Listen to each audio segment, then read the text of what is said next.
ఏమమ్మా ఆడబిడ్డలు హుషారుగా ఉన్నారా?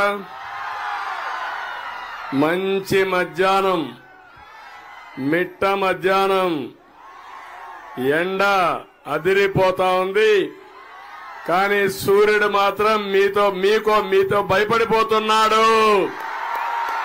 ఇది ప్రజా సంకల్పం. ఎండను లెక్క పెట్టుకోకుండా ఈ మీటింగ్ జయప్రదం చేసిన మిమ్మల్ని అందరినీ అభినందిస్తున్నా. శభాష్ ఉండి. ఈరోజు వేదిక పైన ఉన్నటువంటి గౌరవ పార్లమెంటు అభ్యర్థి, బీజేపీ అభ్యర్థి, మిత్రపక్షాల కూటమి బలపరుస్తున్న అభ్యర్థి శ్రీనివాస్ వర్మ గారు, ఇంకో పక్కన ఎమ్మెల్యే అభ్యర్థిగా పోటీ చేస్తున్నటువంటి RRR, అదే మరిగా ఇక్కడ శాసనసభ్యుడిగా ఉండి ఒక మంచి కోసం ఒక సిద్ధాంతంగా నేను ఒక నిర్ణయం తీసుకున్నప్పుడు ఒక్క మాట మాట్లాడకుండా పూర్తిగా సహకరించిన రామరాజు గారు, అది నా జీవితంలో అరుదైన అనుభవం. ఏ నాయకుడు ఒప్పుకోడు. నేను చెప్పాను పరిస్థితులు. నేను చెప్పిన తర్వాత ఒక్క మాట మాట్లాడకుండా మీరు చెప్పింది నేను చేస్తానని చెప్పింది మా రామరాజు, మా తమ్ముడు. నేను గుర్తుపెట్టుకుంటా. ఉండేలా మీకు హామీ ఇస్తున్నా. రామరాజు సేవలు ఈ రాష్ట్రానికి అవసరం. సముచితమైన గౌరవం ఇచ్చే బాధ్యత నాదని మీ అందరికీ హామీ ఇస్తున్నా. ఏమి ఇస్తానో మీరే చూడబోతారు. తప్పకుండా అన్ని విధాలా ఆదుకునే బాధ్యత నాది. ఇక్కడే జనసేన నియోజకవర్గం ఇన్ఛార్జ్ శ్రీనివాస్ గారు, నాగరాజు గారు. అదే మరిగా ఇక్కడ చూస్తున్నాను రెపరెపలాడుతున్నాయి జెండాలు. ఒక పక్క తెలుగుదేశం పార్టీ కుటుంబ సభ్యులు, ఇంకో పక్క జన సైనికులు, ఇంకో పక్క భారతీయ జనతా పార్టీ నాయకులు, కార్యకర్తలు. మనవి 3 జెండాలు. అజెండా ఒకటి. ప్రజలు గెలవాలి, రాష్ట్రం నిలబడాలి. దీనికోసం ప్రతి ఒక్కరు కూడా శ్రీనివాస్ వర్మ గారు చెప్పినట్టు నన్ను అభిమానించేవాళ్లు, పవర్ స్టార్ పవన్ కళ్యాణ్ అభిమానించేవారు,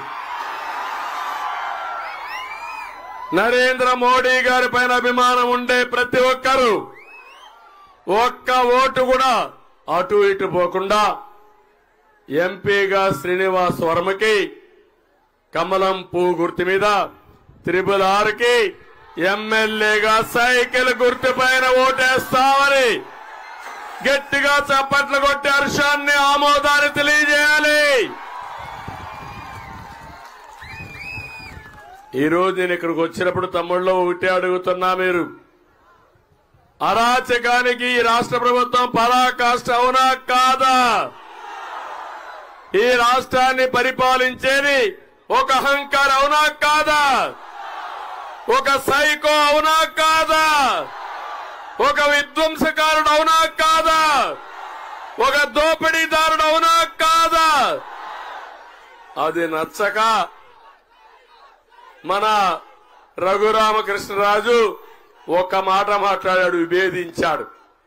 అక్కడి నుంచి ఏం జరిగిందో మీరే చూశారు కదా. నేను అడుగుతున్నా, చరిత్రలో ఎప్పుడూ జరగల ఒక పార్లమెంటు మెంబర్కి పోలీసులు సిబిసిఐడి అరెస్ట్ చేస్తారు, కస్టడీలో టార్చర్ చేస్తారు, వీడియో పెట్టి సైకో సీఎం ఇంట్లో నుంచి చూస్తాడు. ఏం తమ్ముళ్ళు అర్థమైందా మీకు? నేను రాత్రంతా మేలుకున్నాను. కోర్టులకేసాము, సుప్రీంకోర్టు తలుపు తట్టాం. ఆయన కాపాడుకునేదానికి ఆ రోజు మేము చేసిన ప్రయత్నం నా కళ్ల ముందర ఇప్పుడు కూడా కనపడస్తా ఉందని చెప్పి నేను మీకు తెలియజేస్తున్నా. జగన్మోహన్ రెడ్డి ఒక సైకో దాడికి ప్రతిరూపమే రఘురామకృష్ణరాజు అని చెప్పి కూడా నేను మీకు తెలియజేస్తున్నా. నిలదొక్కున్నాడు, పోరాడాడు. మామూలు పోరాటం కాదు. నేనైతే 5 ఏళ్లు ఇక్కడికి రాకుండా ఒక పార్లమెంట్ మెంబర్గా ఉండి నియోజకవర్గం తిరగనీయకుండా చేశాడంటే మీకు బాధ అనిపించదా తమ్ముళ్ళు? ఇది ప్రజాస్వామ్యం అని అడుగుతున్నా. అందుకే బీజేపీ శ్రీనివాస్ వర్మ గారిని ఎంపిక చేస్తే నేను ఒకటే ఆలోచించాను, ఎట్టి పరిస్థితుల్లో న్యాయం చేయాలి. ఆ న్యాయం చేయడం కోసమే త్యాగం చేశాడు తమ్ముడు రామరాజు. దాని ఫలితమే రఘురామకృష్ణరాజు గారు ఇక్కడికి వచ్చారు. ఏం తమ్ముళ్ళో మీకు అర్థమైందా లేదా అని మిమ్మల్ని అడుగుతున్నా. ఇప్పుడు మీకు బాధ్యత ఉందా లేదా అని మిమ్మల్ని అడుగుతున్నా. అతి పెద్ద మెజారిటీతో గెలిపిస్తారా లేదా అని మిమ్మల్ని అడుగుతున్నా. నమ్మకమేనా? మామూలు కాదు. 3 రోజులే ఎన్నికలు. పోలింగ్ స్టేషన్ దద్దరిల్లిపోవాలి. మళ్ళా ఎండుందని 13వ తారీఖు ఇంట్లో పడుకుంటే ఆ తర్వాత మీ ఇంటికి గొడ్డలు వస్తుంది. కావాలన్నా గొడ్డలు మీ ఇంటికి. ప్రతి ఒక్కరూ ఆలోచించండి. తమ్ముళ్ళు 10 రూపాయలు ఇచ్చి 100 రూపాయలు మీ దగ్గర లాగే జగన్ ఒక జలగా మీ ఆస్తులు ప్రజా సంపద 1000 రూపాయలు దోచుకున్న దోపిడీదారుడు బందిపోటు ఈ జగన్మోహన్ రెడ్డి. అవునా కాదా అని మిమ్మల్ని అడుగుతున్నా. ఏం తమ్ముళ్ళు నిత్యావసర వస్తువుల ధరలు పెరిగాయా లేదా? పెట్రోల్ డీజిల్ పెరిగిందా లేదా? కరెంటు ఛార్జీలు పెరిగాయా లేదా? పన్నులు పెరిగాయా లేదా? కడాన శ్రమజీవి తాగి మద్యం, మా మద్యం బాబులు ఇక్కడే ఉన్నారు. 60 రూపాయలు క్వార్టర్ బాటిల్ తమ్ముడు ఇప్పుడు 200 అవునా కాదా? ఎవరు జోబులకు పోతుంది తమ్ముళ్ళు అని అడుగుతున్నా. మీకు అంతా కూడా జే బ్రాండ్ అవునా కాదా? జగ్గుబాయ్ బ్రాండ్ అది తాగితే 1 క్వార్టర్ తాగితే కిక్కివ్వదు, 2 క్వార్టర్లు తాగితే కడుపులో మంట వస్తుంది. అది జగ్గుబాయ్ బ్రాండ్ స్పెషాలిటీ. అవునా కాదా అని అడుగుతున్నా. ఇలాంటి దుర్మార్గుడు మీకు అవసరమా అని అడుగుతున్నా. వదిలించుకుంటారా లేదా అని అడుగుతున్నా. తమిళ్లో కుంభకోణాల మీద కుంభకోణాలు. ఇసుక గోదావరి ఇక్కడే ఉంది, దొరుకుతా ఉందా ఇసుక మీకు? నేనున్నప్పుడు ఉచిత ఇసుక ఇచ్చానా లేదా? అప్పుడు 1000 రూపాయలు అయితే ఒక ట్రాక్టర్ మీ ఇంటికి వచ్చేది. అవునా కాదా? ఇప్పుడు ఎంత తమ్ముళ్ళు? 5000. 40 లక్షల మంది భవన నిర్మాణ కార్మికులు అయ్యో రామచంద్ర అంటూ కడుపు నింపుకోలేకపోయారు. వాళ్ళ పొట్టగొట్టిన దుర్మార్గుడు ఈ జగన్మోహన్ రెడ్డి అని చెప్పి నేను మీకు తెలియజేస్తున్నా. ఇంకో పక్క అడుగుతున్నా, మధ్యలో వేలాది కోట్ల రూపాయలు దోచేశాడు. మా ఆడబిడ్డల మంగళ సూత్రాలు తెంచేశాడు. మట్టి, భూమి లోపల ఉండే భూగర్భ ఖనిజ సంపద, ఆస్తులు అన్ని కొట్టేసిన వ్యక్తి ఈ జలగా జగన్మోహన్ రెడ్డి. నేను ఒకటే మిమ్మల్ని అడుగుతున్నా. ఇప్పుడు తమ్ముళ్ళు మీ భూమి మీద అని అడుగుతున్నా. నేను కొత్తగా ఒక స్కెచ్ చేశాడు. ఇప్పటికే మీరు చూడండి, ఇది పట్టాదారు పాస పుస్తకం. దీని మీద ఉండాల్సింది రాజముద్ర. ఎవరి ఫోటో ఉంది? ఎవరి ఫోటో ఉంది? ఎవరి ఫోటో? నేను అడుగుతున్నా. ఇప్పుడు మీ భూమి మీది కాదు. మీ భూమిని జగన్మోహన్ రెడ్డి కొట్టేయడానికి మీ బిడ్డ అంటున్నాడు. ఒక్క విషయం గుర్తుపెట్టుకోండి, ఎవరినైతే ఎక్కువ మాట్లాడతాడో వాళ్ళని దెబ్బతీసే రకం ఈ జగన్మోహన్ రెడ్డి. నా ఎస్సీలు అన్నాడు, ఎస్సీ డోర్ డెలివరీ చేశాడు, చంపేసి అవునా కాదా? నా బీసీలు అన్నాడు, స్కీములన్నీ క్యాన్సిల్ చేశాడు, అవునా కాదా? మీ బిడ్డ అంటున్నాడు, మీ భూమి మొత్తం కొట్టేస్తున్నాడు మీ బిడ్డ. ఈ బిడ్డ మీ బిడ్డ అని చెప్పి మీ భూమి జగన్మోహన్ రెడ్డి కొట్టేయడానికి స్కెచ్ చేశాడు. నేను అడుగుతున్నా, నేను వస్తానే ఈ పట్టాదారు పాస్ పుస్తకం మీద రాజముద్ర వేపిస్తా. ప్రభుత్వ ముద్ర ఉంటుంది, వ్యక్తుల ముద్ర కాదని మీకు తెలియజేస్తున్నా. ఇప్పుడు ఏం చేయమంటారు? దీన్ని చించేయమంటారా? చించేస్తా. ఓకే, గట్టిగా చెప్పట్లు కూడా చెప్పండి. చెత్త బుట్లో బారేస్తా. తమిళ్ళు ఏదైతే నేను చెప్పానో మీ బిడ్డ మీ భూమి మీద కన్నేశాడని చెప్పాను.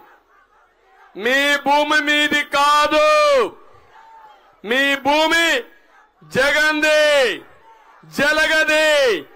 దీనికోసం మీకు ఒరిజినల్ కాపీ ఇవ్వడంట, రిజిస్ట్రేషన్ జిరాక్స్ కాపీ ఇస్తాడంట. మీ భూమి తాకట్టు పెట్టి ఆయన ఇష్ట ప్రకారం చేసుకుంటాడంట. అదే మారిగా టైటిల్ రిజిస్ట్రేషన్ ఒక ఆఫీసర్ని పెట్టి, అది కూడా గుమస్తా, జగన్మోహన్ రెడ్డి గుమస్తాను పెట్టి మీ ఆస్తులన్నీ ఆయన కంట్రోల్లో పెడతాడంట. ఒకవేళ ఎవరైనా మీ భూమి నాదంటే అక్కడి నుంచి డిస్ప్యూట్ పంపించేస్తాడంట. ఇన్ని సంవత్సరాలుగా మీ భూమిని చూసుకున్నారు. అప్పటికే కొంతమంది దొంగలు వచ్చి అక్కడక్కడ కబ్జాలు చేశారు, కొంతమంది వచ్చి రికార్డులు మార్చారు. రికార్డులు మార్చడం ఈ మధ్యనే జరుగుతా ఉంది. ఇప్పుడు ఇతను హోల్సేల్ గా కన్నేశాడు, మిమ్మల్ని మోసం చేస్తున్నాడు. ఎన్నికలైన తర్వాత నేను వార్నింగ్ ఇస్తున్నా మీ అందరికీ, మీరు గాని ఫ్యాన్ గాని తిరిగితే మీ పని గోయిందా గోయిందా. తిరగనిస్తారా అని అడుగుతున్నా. మీ మెడకు ఉరితాడేయాలని ఆలోచించాడు. మీరు చేయాల్సింది ఫ్యాన్కు ఉరేయాలి, వైసీపీకి ఉరేయాలి. సిద్ధమా తమిళ్ళు? ఇప్పుడు ఈ కొత్త చట్టాన్ని చిత్తుబుట్టలా వారేస్తా. దీన్ని ప్రతి ఒక్క ఇంట్లో గుర్తుపెట్టుకోండి. 1 సెంటు భూమి ఉండేవాళ్ళు, 5 సెంట్ల భూమి ఉండేవాళ్ళు, 5 ఎకరాల భూమి ఉండేవాళ్ళు. మీ భూమి మీది కాదు, ఆ విషయం మీరు గుర్తుపెట్టుకోండి. మీ భూమి మీది కావాలంటే కూటమి అధికారంలోకి రావాలని మరొక్కసారి మీ అందరికీ హామీ ఇస్తున్నా. నేను సరే రెండో సంతకం, మొదటి సంతకం డిఎస్సి మీద, రెండో సంతకం ఈ చట్టం జగన్ ల్యాండ్ గ్రాబింగ్ చట్టాన్ని రద్దు చేస్తానని మీ అందరికీ హామీ ఇస్తున్నా. తొలి రోజునే చేస్తాను. ఇలాంటి చట్టాన్ని రేపు సాయంత్రం మీరందరూ కూడా మీ ఊర్లో కాల్చండి, ఆర్ తగలబెట్టండి. తగలబెట్టి నిరసన తెలియజేయండి. దొంగలు పడ్డారు, పులివెందలు రాజకీయం చేయాలనుకుంటున్నారు. ఏదైనా అడిగితే గొడ్డలి పంపిస్తారు, పోలీస్ స్టేషన్లో టార్చర్ చేస్తారు, భయభ్రాంతులు చేసి పబ్బం గడుపుకునే పరిస్థితికి వచ్చారు. అందుకే ఈరోజు నేను ఇక్కడికి వచ్చింది ఒకే విషయానికి వచ్చా. ఇప్పుడు నేను రాకపోయినా మీరు గెలిపిస్తారని నాకు తెలుసు. కానీ ఈ ఎన్నికలు మీరు ఒకటే చూడాలి, న్యాయానికి అన్యాయానికి జరిగే ఎన్నికలవి. అవునా కాదా? ఈరోజు మనం అందరం చూస్తున్నాం.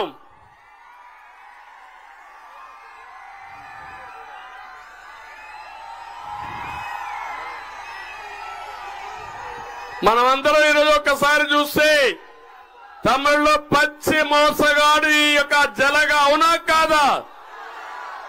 మద్యపాన నిషేధం చేసిన తర్వాతనే ఓటు అడుగుతా అన్నాడు. వాస్తవాది చేశాడా? ఓటు అడిగే హక్కుందా ఈ జలగకి? ఇంకొక పక్క మీరు ఒకసారి చూసి సిపిఎస్ రద్దు చేస్తా అన్నాడు. చేశాడా తమ్ముళ్ళు అని మిమ్మల్ని అడుగుతున్నా. చేస్తాడని నమ్మకం ఉందా అని మిమ్మల్ని అడుగుతున్నా. ఓటు అడిగే హక్కుందా అని మిమ్మల్ని అడుగుతున్నా. విద్యుత్ ఛార్జీలు తగ్గిస్తా అన్నాడా లేదా? ఎన్నిసార్లు పెంచాడు? అలాంటి వ్యక్తి ఓటు అడిగే హక్కుందా అని మిమ్మల్ని అడుగుతున్నా.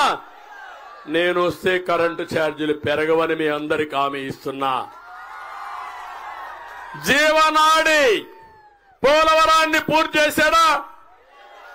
గోదావరిలో కలిపేశాడా లేదా? ఏం తమ్ముళ్ళు జాబ్ క్యాలెండర్ ఇచ్చాడా మీకు? ఇస్తాడని నమ్మకం ఉందా మీకు? జాబు రావాలంటే కూటమి రావాలి. అది జరిగితే మా తమ్ముళ్ళకు హామీ ఇస్తున్నా, మొదటి సంతకం మెగా డిఎస్సి పైనే పెడతానని మీ అందరికి హామీ ఇస్తున్నా. 20 లక్షల ఉద్యోగాలు, సంవత్సరానికి 4 లక్షల ఉద్యోగాలు ఇచ్చే బాధ్యత మాది. ఉద్యోగం వచ్చే వరకు 3,000 రూపాయలు నిరుద్యోగ భృతి ఇస్తామని మీ అందరికి హామీ ఇస్తున్నా. మీ ఊర్లో కూర్చొని, ఉండిలో కూర్చొని ప్రపంచం మొత్తం కంపెనీల్లో పనిచేసి వర్క్ ఫ్రమ్ హోమ్ అనే సిద్ధాంతాన్ని తీసుకొస్తా. అవసరమైతే ఇక్కడే ఏ విధంగా మీరు అక్వాకల్చర్ అభివృద్ధి చేశారో అదే తరహాలో మీ ఇంట్లో కూర్చొని పనిచేసే విధానానికి ప్రాధాన్యత ఇస్తాను. ఒక్క డిఎస్సి లేదు, ఒక కానిస్టేబుల్ ఇవ్వలేదు. పబ్లిక్ సర్వీస్ కమిషన్ ని భ్రష్టు పట్టించాడు. ప్రతి నియోజకవర్గానికి ఏమీ ఇచ్చాడంటే కోల్డ్ స్టోరేజ్ పెడతా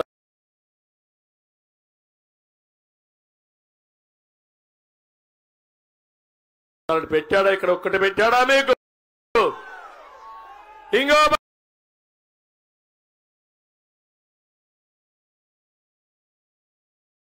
30 లక్షల మంది ఇళ్లు కట్టారంటాడు. కట్టాడా?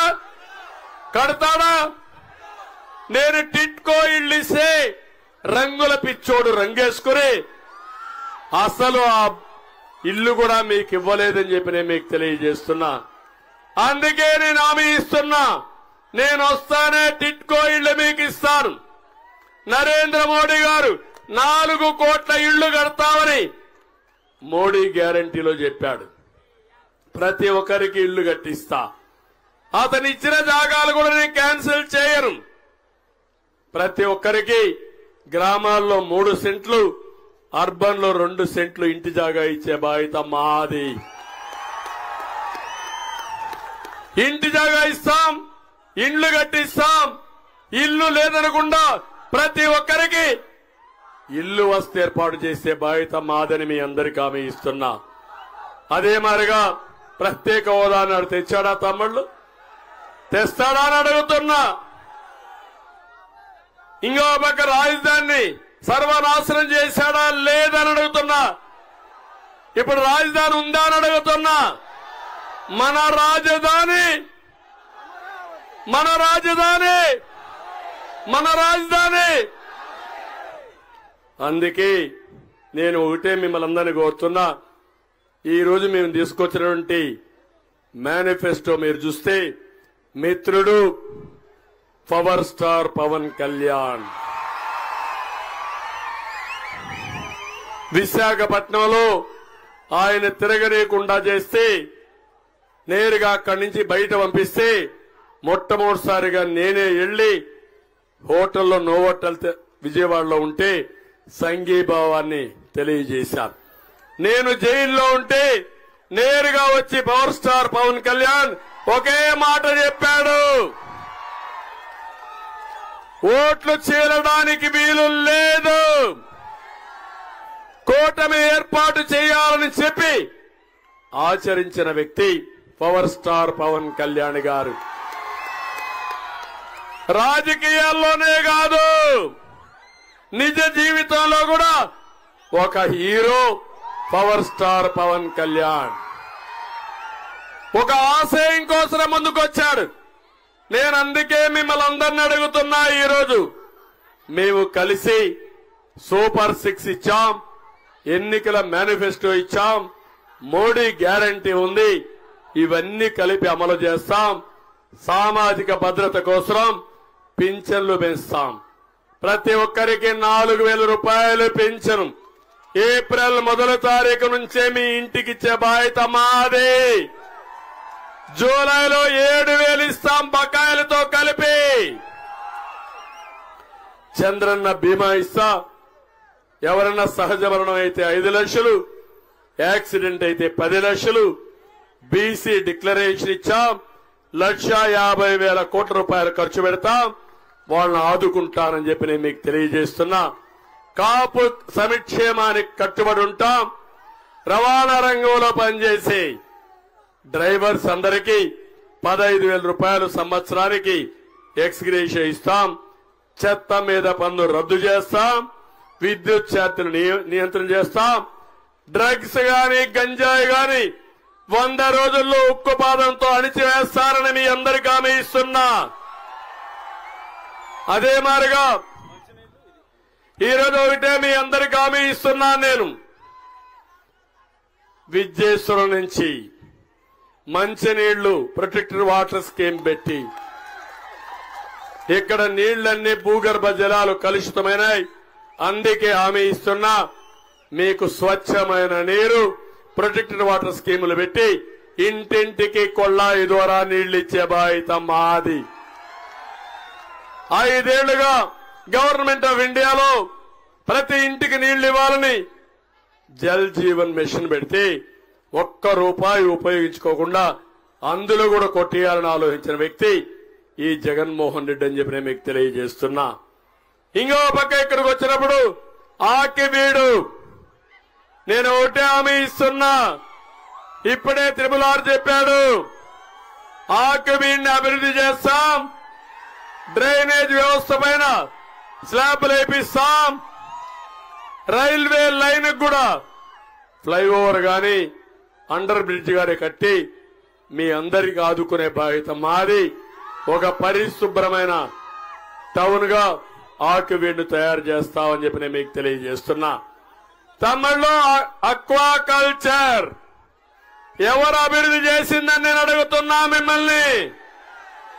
ఈరోజు పడకేసిందా లేదా? మిమ్మల్ని మోసం చేశాడా లేదా? ఇప్పుడు హామీ ఇస్తున్నా, నేను వస్తానే ₹50 కరెంట్ ఇచ్చే బాధ్యత నాది. అక్వా రైతులు ధైర్యంగా ఉండండి, సర్వశక్తులు కూడగట్టుకోండి. 2 అభ్యర్థుల్ని గెలిపించే బాధ్యత మీది. ఆ తర్వాత అక్వా రంగాన్ని పైకి తీసుకొచ్చే బాధ్యత మాదని మీ అందరికీ తెలియజేస్తున్నా. అవసరమైతే 500 టన్నులు కోల్డ్ స్టోరేజ్ కావాలన్నారు. ఎన్ని అవసరమైతే అన్ని ఇచ్చే బాధ్యత మాది. ఇంకో పక్క ఏరియేటర్లన్నీ కూడా సబ్సిడీ పైన ఇస్తా. మేతను కూడా నియంత్రణ చేస్తాం. ప్రతి ఒక్కటి చేస్తాం. గ్రామాల్లో ఇంటర్నల్ రోడ్లు వేపిస్తాం. నేను ఒకటే చూస్తున్నా, మీ ఉత్సాహం చూస్తే ఎండ కూడా లెక్కలేదు కానీ టైం ఒకటి ఉంది. 5 గంటలకి ఇంకా 4 మీటింగ్లు పూర్తి చేయాలి. అందుకే నేను మిమ్మల్ని కోరుతున్నా, ఈరోజు ప్రత్యేకంగా ఉండికొచ్చాను. రేపే చివరి రోజు మీకు చెప్పడానికి వచ్చాను. ఉండి నుంచి ఒక సందేశం ఇవ్వడానికి వచ్చాను. ఈ రాష్ట్రంలో అహంకారి పోవాలి, సైకో పీడ విరగడైపోవాలి, విధ్వంసానికి నాంది విముక్తి కలిగించాలి, దోపిడీని అరికట్టాలి. సిద్ధమా తమ్ముళ్ళు అడుగుతున్నా. సిద్ధమైతే పార్లమెంటుకి, కమలానికి, అసెంబ్లీకి సైకిల్ కేసు గెలిపించండి. అదే మీరు ఇచ్చే బ్రహ్మాండం. రెండోది అడుగుతున్నా, రేపు కూడా ఎండలెట్లే ఉంటాయి. 12 అయితే ఇంట్లో నుంచి బయట రావడానికి కొద్దిగా భయం ఉంటుంది మీ అందరికీ. అందుకే నేను అడుగుతున్నా 7 గంటల లోపలనే మన ఓట్లు పూర్తి కావాలి. రెండోది, ఓటుకి 5,000 10,000 ఇస్తారు వైఎస్ఆర్ పార్టీ వాళ్ళు. ఓటేస్తారా తమ్ముళ్ళు? అప్పుడే ఓట్లు కొనే ప్రారంభించారు. నేను ఒకటే, ఆ పాపిష్టి డబ్బులు తీసుకుంటే మీ జీవితాలు బాగుపడవు. అందుకే అడుగుతున్నా, 6 గంటలకు నిద్రలేయండి, స్నానం చేయండి, దేవుణ్ణి మొక్కోండి, సంకల్పం చేయండి. తర్వాత మీరు ఓట్లేసి గెలిపించండి. ఆ తర్వాత ఏం చేయాలని చేసి చూపిస్తామని మీ అందరికి తెలియజేసుకుంటూ, చాలా దిక్కల్లా నాయకులందరూ పార్టీలోకి వస్తున్నారు. అన్ని పార్టీల నాయకులు వస్తున్నారు స్వచ్ఛందంగా. కలిదిండి కృష్ణరాజు ఆయన కూడా పార్టీలోకి వస్తున్నారు.